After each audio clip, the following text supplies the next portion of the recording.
Welcome back to my channel Neelima Tirupati vlogs and kitchen.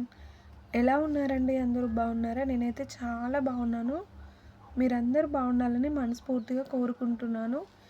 ఈరోజు video ఏంటి అంటే Oreo chocolate ice cream balls అవి ఎలా తయారు చేయాలో చూద్దాం. ముందుగా ఒక బౌల్ తీసుకోవాలి. అందులో మోర్దు కంపెనీ డార్క్ చాక్లెట్ కాంపౌండ్ తీసుకోవాలి. నేనైతే హాఫ్ బైట్ తీసుకున్నాను.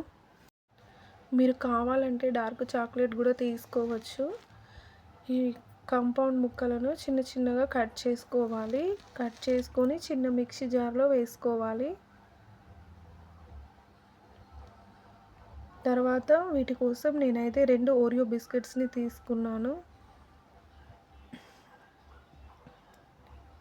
ఓరియో బిస్కెట్స్ ప్యాకెట్ని చింపి అందులో నుండి బిస్కెట్స్ తీసి బిస్కెట్స్ని సపరేట్ చేసుకోవాలి. ఇవి క్రీమ్ బిస్కెట్స్ కదా, వాటిని సపరేట్ చేసుకోవాలి. వీడియోలో కనిపిస్తున్న విధంగా సపరేట్ చేసుకోవాలి. మొత్తం బిస్కెట్స్ని సపరేట్ చేసుకోవాలి. ఇలా సపరేట్ చేసుకున్న తర్వాత బిస్కెట్స్ మీద ఉన్న క్రీమ్ని ఒక నైఫ్ సహాయంతో పైన ఉన్న క్రీమ్ని తీసేయాలి. వీడియోలో కనిపిస్తున్న విధంగా తీసేసి బౌల్లో వేసుకోవాలి. మొత్తం బిస్కెట్స్ మీద ఉన్న క్రీమ్ని ఇలాగే తీసేయాలి. ఈ క్రీమ్ అనేది మనకి లాస్ట్లో గార్నిష్కి యూజ్ అవుతుంది. ఇలా అన్ని బిస్కెట్స్ మీద ఉన్న క్రీమ్ తీసి పక్కన పెట్టుకోవాలి.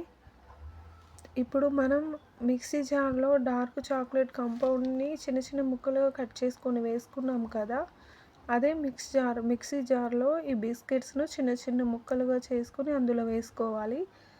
తర్వాత మిక్సీ పట్టుకోవాలి. మిక్సీ పట్టుకుంటే ఇలా ఉంటుంది. ఇప్పుడు ఒక బౌల్ తీసుకోవాలి. తర్వాత అందులో మిల్క్ చాక్లెట్ కాంపౌండ్ తీసుకోవాలి. ఇది కూడా మోర్దు కంపెనీ తీసుకున్నాను నేను. మీరు కావాలంటే మిల్క్ చాక్లెట్ కూడా తీసుకోవచ్చు. ఒక హాఫ్ బైట్లో సగం తీసుకున్నాను నేను మిల్క్ చాక్లెట్ కాంపౌండ్. వాటిని చిన్న చిన్న ముక్కలుగా కట్ చేసుకోవాలి. చిన్న చిన్న ముక్కలు కట్ చేసుకొని ఒక బౌల్లో వేసుకోవాలి. తర్వాత అందులోకి వేడి పాలు పోసుకోవాలి. వేడి పాలు పోసుకోవడం వలన చాక్లెట్స్ తొందరగా మెల్ట్ అయిపోతాయి. ఒకసారి స్పూన్తో కొంచెం కలపాలి. ఇలా బాగా కలుపుకుంటే ఆ మిశ్రమం అనేది క్రీమీ టెక్స్చర్గా వస్తుంది. చాలా స్మూత్గా షైనీగా వస్తుంది. చూడండి, వీడియోలో కనిపిస్తున్న విధంగా వస్తుంది. ఇప్పుడు దీన్ని పక్కన పెట్టుకోవాలి. తర్వాత ఒక ప్లేట్ తీసుకోవాలి. ఆ ప్లేట్లోకి మనం మిక్సీ పట్టుకున్న మిశ్రమాన్ని అందులో వేసుకోవాలి. అందులో వేసుకొని కొంచెం తీసుకొని బాల్స్ లాగా చేసుకొని పక్కన పెట్టుకోవాలి. ఇలా అన్నింటినీ కొంచెంగా తీసుకొని బాల్స్ లాగా చేసుకొని పెట్టుకోవాలి. మొత్తం ఇలాగే చేసుకోవాలి.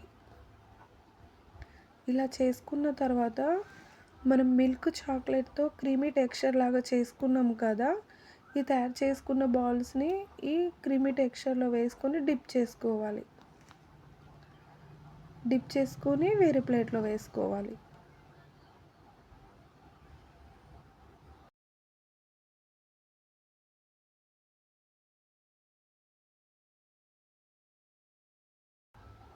వేరే ప్లేట్లో వేసుకోవాలి.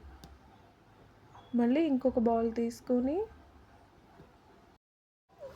మిల్క్ క్రీమ్లోకి వేసుకొని డిప్ చేసుకోవాలి.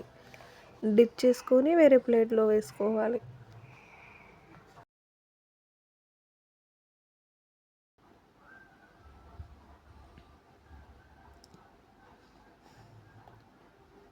ఇలా అన్నింటినీ వేసుకోవాలి. అన్ని బాల్స్ని ఇలా ఈ మిల్క్ క్రీమ్లోకి డిప్ చేసుకొని వేసుకోవాలి వేరే ప్లేట్లో.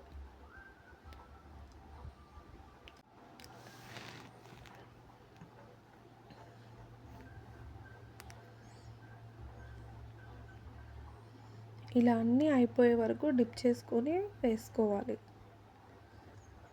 ఈ ఐస్ క్రీమ్ బాల్స్ అనేవి చాలా టేస్టీగా ఉంటాయి, చాలా బాగుంటాయి. మనం రెగ్యులర్గా తినే ఐస్ క్రీమ్స్ కంటే ఒకసారి ఇలా ట్రై చేసి చూడండి, చాలా బాగుంటాయి. పిల్లలైతే చాలా ఇష్టంగా తింటారు.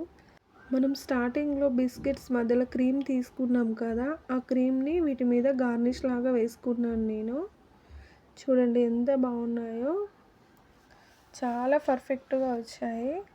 చూడ్డానికి కూడా చాలా ఎమ్మీగా ఉంది కదా, పిల్లలైతే చాలా ఇష్టంగా తింటారండి. ఒకసారి ట్రై చేసి చూడండి, మీకు మీ పిల్లలకు తప్పకుండా నచ్చుతుంది.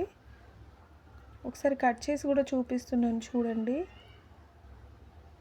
చాలా పర్ఫెక్ట్గా వచ్చింది. పిల్లలైతే బాగా ఇష్టంగా తింటారండి. రెగ్యులర్గా చేసుకున్న ఐస్ క్రీమ్ కంటే ఒకసారి ఇలా ట్రై చేసి చూడండి, మీకు తప్పకుండా నచ్చుతుంది. మీకు, మీ పిల్లలకి, మీ ఇంట్లో వాళ్ళకు కూడా తప్పకుండా నచ్చుతుంది.